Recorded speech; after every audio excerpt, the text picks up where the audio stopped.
Bank খাত এখন নিয়ন্ত্রণহীন ও অরক্ষিত, কিন্তু এর থেকে উত্তরণে বাজেটে যে রূপরেখা দরকার ছিল তা দিতে ব্যর্থ হয়েছেন অর্থমন্ত্রী।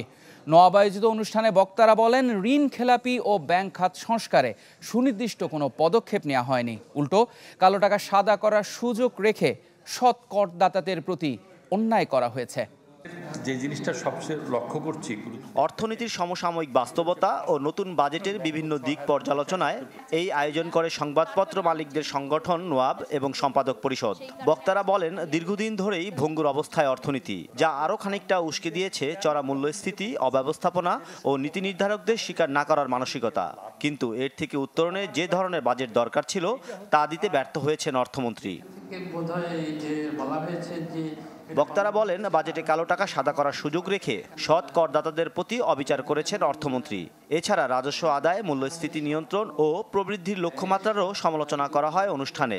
তবে ঘুরে ফিরে গুরুত্ব পায় ব্যাংক খাতের বর্তমান দুরবস্থা। বলা হয়, খেলাপি ঋণ নিয়ন্ত্রণ কিংবা সংস্কারের কোনো আভাস নেই এবারের বাজেটে। ব্যাংকিং খাতের যে শৃঙ্খলা, যেটা কথা বলা হয়েছে, আজাদ সাহেব বলেছেন, এমন পর্যায়ে এসে পৌঁছেছে যে আমি বলবো যে অর্থনীতির এই সবচেয়ে সংবেদনশীল খাতটি এখন প্রায় নিয়ন্ত্রণহীন, অরক্ষিত অবস্থায় বলা চলে। 1, 2, 3 ঢাকায় জমি জিতে নিন 100% ক্যাশব্যাক সহ 20 কোটি টাকার পুরস্কার। বাজেট ডেফিসিট ব্যাংক থেকে উঠবে টাকা। আরে ব্যাংক তো এমনি তো বড় বড় অবস্থা, ব্যাংকের লিকুইডিটি নাই, সেক্ষেত্রে ট্রেজারি বিল দিয়ে তবে তো ব্যবসা বাণিজ্যের লোক কীভাবে ঋণ পাবে, ছোট শিল্প কীভাবে ঋণ পাবে? তারা যদি ব্যবসা যদি উজ্জীবিত না কর কোত্থেকে আনবে? বাংলাদেশ ব্যাংকে ইন্ডিপেন্ডেন্ট এবং তাকে অ্যাকাউন্টেবল না করতে পারে প্রত্যেকটা ব্যাংকে, এবং বাংলাদেশ ব্যাংক অর্থ মন্ত্রণালয় থেকে এটাকে আলাদা না করা যায়, রাজনৈতিক প্রভাবমুক্ত না করা যায়, তাহলে কিন্তু আমি মনে করি বাজেট আমি দিব, জনগণের ভোগান্তি বাড়বে, কিন্তু আসলে আমার এই বাজেট জনমুখী হবে বলে আমি মনে করি না। এই সময় ঘাটতি অর্থায়নে ব্যাংক ব্যবস্থার ওপর অতিমাত্রায় নির্ভরতার সমালোচনা করেন আলোচকরা। বলেন, এই প্রবণতা অব্যাহত থাকলে সম্ভব হবে না প্রয়োজনীয় বিনিয়োগ করা। বাজেট প্রণয়নে IMF এর প্রভাবের বিষয়টিও উঠে আসে অনুষ্ঠানে। বক্তারা বলেন, সংস্থার পরামর্শ আমলে নেওয়া হলেও সমানতালে গুরুত্ব দেওয়া হয়নি সাধারণ মানুষের প্রয়োজনীয়তা।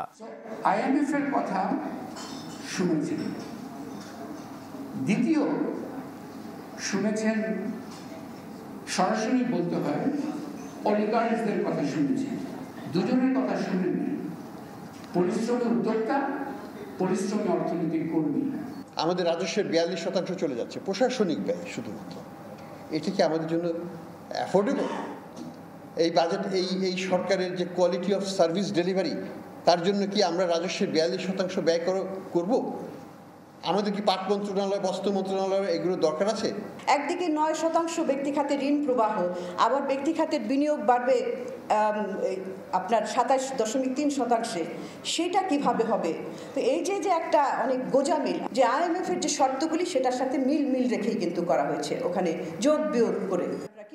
এই সময় অর্থনীতি পুনরুদ্ধারে প্রশাসনিক সংস্কারের গুরুত্ব তুলে ধরেন বক্তারা। যে পদক্ষেপ, অন্যান্য পদক্ষেপ আরেকটা। মাসুম মিয়া, চ্যানেল 24, ঢাকা।